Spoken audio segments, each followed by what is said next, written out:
Good morning, Brick, and welcome to Wednesday's PE Assembly.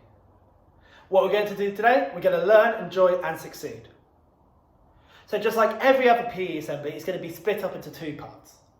But unlike the previous weeks, guys, it's going to be one part of me talking about what's happening in the school with to do with PE and the playground, and the other part's going to be me talking about the Commonwealth Games. So part one, about the playground and stuff. As most of you know, guys, we are now back in school. And it's brilliant to have you all back in school, and it's brilliant to be doing PE with you again. At the moment, some bubbles have equipment to play with, and some bubbles do not. We have rectified this, guys. We have ordered equipment with balls and skipping ropes. We're just awaiting them. So as soon as they come, I will then dish them out for the remaining bubbles. But they are coming, guys. Also, it's been incredibly hot this week. As you can tell, on Tuesday it was about 25, 26, and Wednesday and Thursday is even meant to get even hotter, to get 30 degrees. So what can we do to help us cool down and make sure that we do not overheat? Well, there's three things I say that we can try and do. Number one, please bring a sun hat to school, guys. A sun hat provides you shade. There is a bit of shade on the sport playground down to the back, but mostly it's open to the sun. So the shade is incredibly important, as it will cool you down. Number two, bring some sun cream. So sun cream stops sunburn. As some of you might be able to tell, my face unfortunately has caught the sun from today teaching, so that's not very good for me.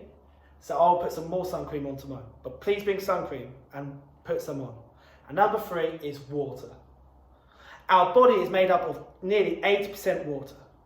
And what happens, guys, is when you get hot, you start to sweat. And sweat is water leaving you.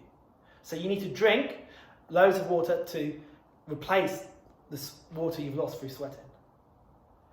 My rule of thumb is that you have to please at least drink 2 or 3 bottles of water a day. Refill them up all the time. If you're in my PE lesson, I will never ever tell you off for going to refill your water bottle up or going to get a drink. Just ask me first and I will say yes, because water is the most important thing. And that's part one out of the way. Okay? We're now moving into part two, and we're talking about the Commonwealth Games.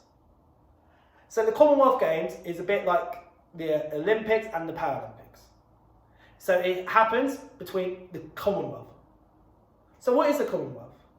Well, the Commonwealth used to be the British Empire. What got disbanded, or countries become independent, but we still compete in a sporting events. I'll give you a couple of minutes now to write 3 things you might know about the Commonwealth Games. And if you see me around the school, if you can tell me the most interesting fact, I'll give you 5 house points. Okay, so the Commonwealth Games. Let's go through our first slide. How do they start? So the Commonwealth Games is often referred to as the friendly games because of how friendly all the other countries are and has a unique place in sporting history.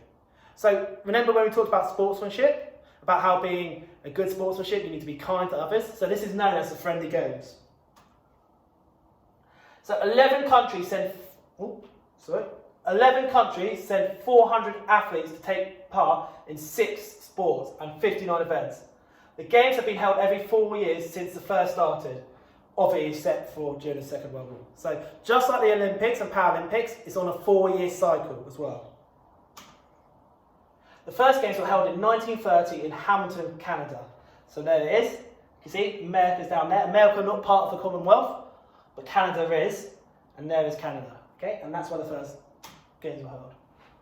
What do they used to be called? Because obviously the Olympics has always been called the Olympics and the Paralympics, even though it's been recently I say, introduced, it's always been called the Paralympics. But the Commonwealth Games has changed its name throughout this history. The event has seen many changes, and the games were known as the British Empire Games, because remember what I said at the start of the assembly? That the Commonwealth used to be in the British Empire, and from the 1954 and 96 they were called the British Empire and Commonwealth Games. Later on, they took the British Commonwealth Games, and now it's just the Commonwealth Games, isn't it? And then at the 1978 Games in Canada, this multi-sport event changes its name to the Commonwealth Games. So it only been called the Commonwealth Games from 1978.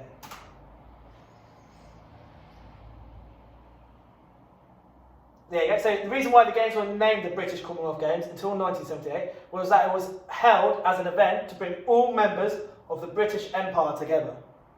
Okay, so just like I said, okay, so it's where British used to have an empire. They used to send their best athletes to the events to see who would be best. What happened in the 2002 games? So, as you can see from last week's assembly, Paralympics has been a massive rise, and only recently from 2002 that Paralympics were allowed into the Commonwealth Games, and that was in Manchester. And it was a fully inclusive sports programme, and from every 4 years it has grown and grown and grown until being one of the biggest events in Paralympic sports. And then, so just like the Olympics and Paralympics, the Commonwealth has a youth games.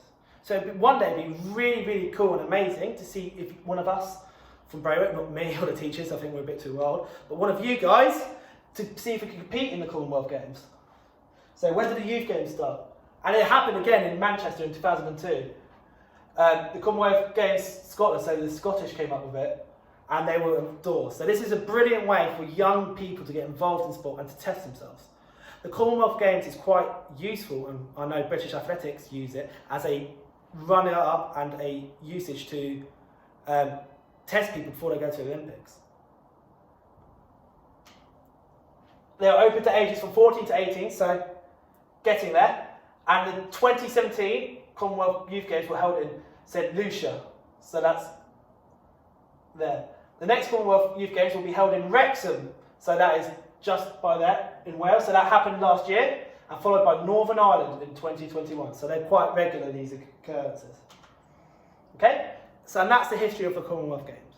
Hopefully, guys, one of you will see one of the PowerPoints I've done on the Olympics, the Paralympics, or the Commonwealth Games, and go and represent our country. It'll be amazing if you can, and I believe that we've got so many talented sports people here that we've got a great shot of doing it one day.